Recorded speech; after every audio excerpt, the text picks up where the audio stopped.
Hi hi hello viewers, welcome to Nikita's world.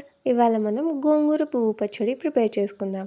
దానికోసం first గోంగూర పువ్వుని ఇలా మంచిగా విరిచేసుకొని దాన్ని వాష్ చేసుకొని స్టెయినర్లో తీసుకోవాలి. వాటర్ అన్నీ మంచిగా స్టెయిన్ అయిపోయాక దాన్ని ఒక గిన్నెలో వేసి దాంట్లో కొన్ని పచ్చిమిర్చి అండ్ వాటర్ యాడ్ చేసుకోవాలి.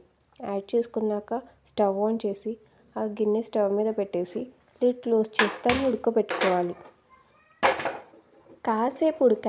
కాసేపు అంటే అవి చిల్లీస్ కొంచెం మెత్తపడినప్పుడు అందులో కొంచెం సాల్ట్ యాడ్ చేసుకోవాలి. కొంచెం తక్కువే యాడ్ చేయండి, ఎందుకంటే మళ్ళీ ఎక్కువైపోతే ప్రాబ్లం అయిపోతుంది. తక్కువ అయితే తర్వాత యాడ్ చేసుకోవచ్చు.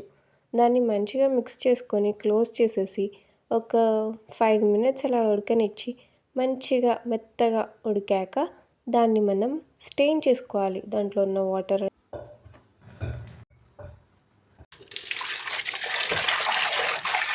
ఈ పచ్చడి మనం రోట్లో రుబ్బుకోవడం బెటర్. ఒకవేళ టైం లేదు అనుకునే వాళ్ళు మిక్సీ కూడా పట్టుకోవచ్చు. అలా కూడా మంచి టేస్టే వస్తుంది. మా ఆదిత్య నాకు హెల్ప్ చేస్తాడంట ఇక్కడ.